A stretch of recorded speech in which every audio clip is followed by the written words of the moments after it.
Baratnya gitu, nah lo gitu macam tidak ada landasannya, mana empirisnya gitu, mana buktinya gitu, bisa diobservasi nggak ada. Nah ini, nah itu di atas tadi, di atas rasional sebetulnya, supra rasional, dan di atas tadi empirikal, di atas yang bisa kita serap dengan panca indera gitu. Itu sebetulnya gambarannya gitu, walaupun masih ini mungkin ada gambaran sedikit lah, oh ini ada intuisi disebutnya gitu. Nah, peran intuisi secara fundamental kan berdiri dalam proses pendidikan. Itu menurut atas gitu. Jadi tidak terlepas dari dengan peran dari sang pencipta gitu. Karena yang memberikan intuisi ini adalah Allah gitu. Saya yakinlah kita pernah merasakan hal itu gitu. Walaupun sedikit dan tidak komprehensif mungkin. Pernah suatu saat, oh iya. Kita seperti mendapatkan pencerahan terhadap suatu masalah atau naon itu. Tanpa kita misalkan membaca buku atau apa gitu kadang-kadang, oh. Nah, konsep dan realitas Tuhan membawa implikasi yang jelas terhadap konsep kandungan. Jadi bahasanya memang di buku ini tentang tadi realitas, kenyataan, keberadaan Tuhan dan lain-lain gitu. Nah, tujuan pendidikan Islam yang sendirinya harus diarahkan pada upaya pengajaran bagi pengenalan dan pengawalan mengenai Tuhan. Jadi balik lagi pendidikan. Jadi jauh pisan dengan konsep barat, nggak ada gitu untuk Tuhan. Nah, bab berikutnya masih tentang metafisika tadi, manusia dan psikologi. Kenapa? Karena yang menjalani tadi menjadi subjek dan sekaligus objek pendidikan adalah manusia gitu. Tentang manusia yang mutlak atas. Terdiri dari dua elemen, jasad dan ruh. Nah, ruh itu ada fakultas-fakultasnya, ada ruh, jiwa, nafas, sesuai dengan penggunanya nanti gitu. Menurut atas, manusia itu berutang wujud kepada Allah. Jadi konsep dalam agama Islam itu ada konsep keberutangan gitu. Sehingga manusia itu akan terlihat. Jadi bukan berdiri dengan sendiri orang jadi nggak jago lah, nggak bisa. Karena memang berutang wujud, yang membuat wujud kita itu Allah gitu. Sehingga kondisi keberadaan mencegah dan menganggap diri kehidupan dia sebagai miliknya sendiri. Bisa dipakai semuanya, nggak bisa. Hutang, dan hutang kita luar biasa, mayar nanti mana gitu. Nah, manusia ini diberi pengetahuan oleh Allah mengenai keadaan sifat benda ini ketika Nabi Adam gitu kan contohnya. Dikasih tahu nama benda sehingga malaikat, oh luar biasa. Nah, diberi pengetahuan mengenai Tuhan, ma'rifah Allah, diberi sedikit pengetahuan mengenai esensi terhadap sesuatu seperti ruh. Nah, ini dalam Quran surat Al-Isra, bahwa ada seorang Yahudi ya datang kepada Nabi Muhammad bertanya tentang ruh. Kata Nabi Muhammad, itu untuk menguji Nabi Muhammad. Tapi Nabi tidak terpancing dengan itu gitu. Jadi Allah memberi pengetahuan itu hanya sedikit. Diterangkan di Quran surat Al-Isra ini. Pada tabiatnya adalah pelupa manusia gitu. Suatu kondisi yang bisa menjadikannya tidak taat dan cenderung melakukan kezaliman dan melakukan hal yang bodoh. Ini Quran surat Al-Ahzab, kalau tidak salah Al-Ahzab ini ayat 7 menceritakan tentang ketika diberi amanah. Ini di alam ruh semuanya. Jadi menurut Al-Atas ini di alam ruh gitu. Ketika bumi, langit dan lain diberi amanah oleh Allah, semua menolak gitu. Tapi manusia mengambilnya itu, amanah itu gitu.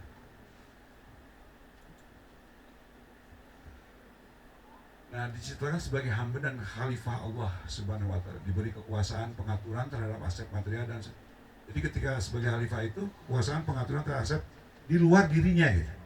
Aspek materi tadi segala ada tumbuhan dan lain-lain, pohon, material fisik lah, itu diberi kekuasaan untuk mengolahnya gitu. Nah, tapi yang lebih penting menurut atas bukan pengaturan terhadap di luar dirinya, tapi pengaturan untuk menegakkan keadilan dan menjaga untuk dirinya sendiri gitu. Lewatlah istilah dariyatnya. Nah, tujuan dari agama din mengembalikan manusia pada saat keadaan primordial. Ini di alam ruh ya, ketika terjadi perjanjian. Nah, sebetulnya itu gitu. Ketika ditanya oleh Allah, bala syahidna, apakah kalau ya kami ketika ditanya oleh apakah ini Tuhan alastu bi rabbikum ya. Alas tu birobik, apakah aku ini Tuhanmu? Jadi semua ruh manusia itu sudah dikumpulkan oleh Allah gitu. Semua termasuk orang kafir semuanya gitu. Ditanya oleh Allah, alas tu birobikum, apakah aku ini? Semua menjawab, semua tidak terkecuali menjawab. Wala syahidah, ya kami menjadi saksi. Jadi inilah konsep primordial manusia, fitrah manusia itu sudah mengetahui Allah sebetulnya gitu, sudah beragama sebetulnya gitu. Termasuk nasib dan lain-lainnya sudah ada di sana gitu. Nah makanya di dalam konsep al-atas ini realitas atau kenyataan atau yang kita alami itu ada yang berubah, ada yang tetap gitu. Namun konsep barat segala sesuatu itu berubah, itu menjadi landasan hidup kecuali perubahan itu sendiri. Sehingga mereka terus berkembang, becoming menjadi apa nggak tahu, nggak jelas ke depannya gitu. Nah di dalam Islam ada yang namanya takdir, itu tetap berlakunya gitu dalam pengetahuan Allah gitu. Sehingga ada sesuatu yang berubah dan ada sesuatu yang tetap gitu. Fitrah Allah itu akan tetap gitu. Konsep manusia itu akan tetap seperti itu gitu. Nah ini berimplikasi nanti terhadap konsep pendidikan yang akan diberikan gitu. Tentang kehidupan ini gitu, konsep tentang kehidupan, wah luar biasa sebetulnya. Tujuan dari semua bentuk kehidupan dunia kembali kepada tanah tadi, kembali lagi innalillahi wa inna ilaihi, itu kembali kepada primordialnya, balik lagi kepada yang sudah diterapkan. Jadi ketika orang masuk surga atau masuk itu sebenarnya sudah diterapkan di awal gitu, di dalam pengetahuan Allah. Nah inilah ketika kita bicara masalah tasawuf seperti inilah gitu. Banyak nungagaleong di sini gitu. Ketika banyak orang yang termasuk mungkin beberapa guru kita dulu yang pernah jadi guru kita gitu, ketika mempelajari ini filsafat dan tasawuf ini gitu, pernah agak lewong menjadi rada liar gitu pemikirannya, karena luar biasa gitu ketika membahas ini gitu. Aduh. Tapi ketika saya baca, oh ternyata ada pencerahan, oh, alhamdulillah ya. Nah manusia modern sekarang menganggap sebagai bagian yang terjadi dari konsep kehidupan yang tragis gitu. Jadi ketika manusia yang sudah ditakdirkan itu dia naon gitu, manusia hidup gitu menurut mereka. Konsep kebebasan, nanti kita akan lihat konsep kebebasan gitu.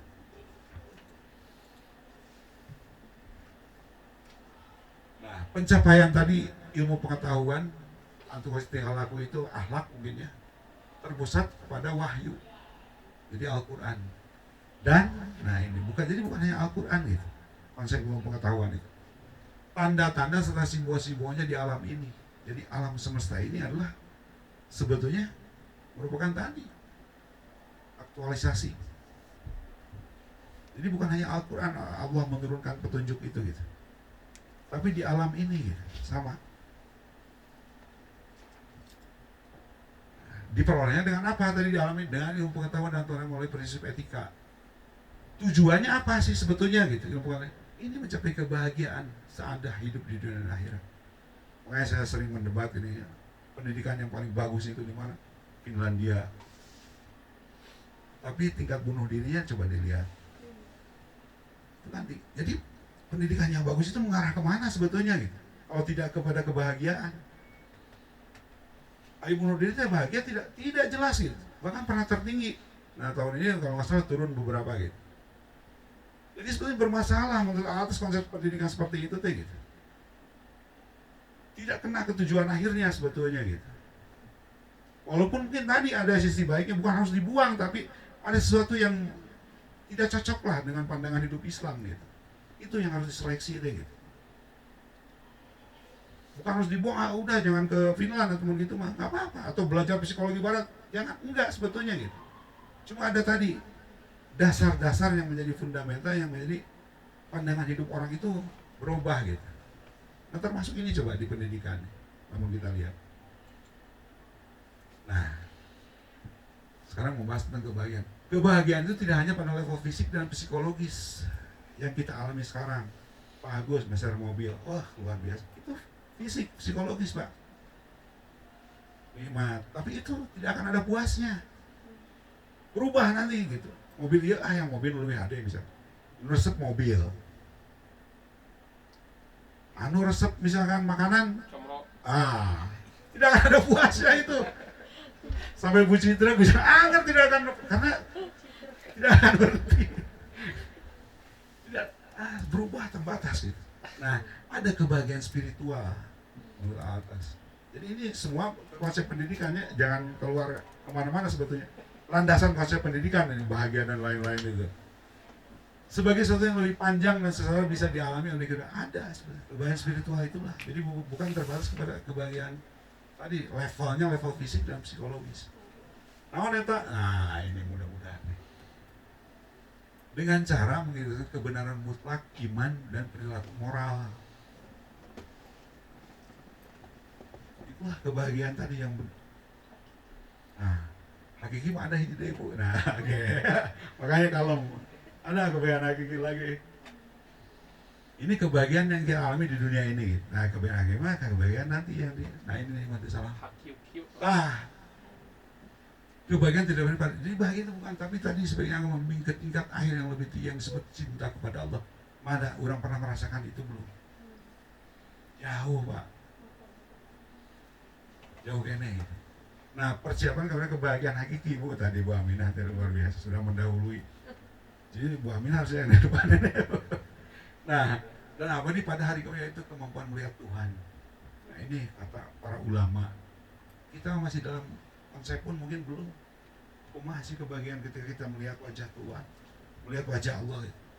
Jauh sebetulnya gitu. Makanya konsep pendidikan seperti ini luar biasa gitu. Nah ini konsep pendidikan para ulama dulu gitu, sampai ke sana gitu. Nah aspek rasional dari jiwa an-natiqah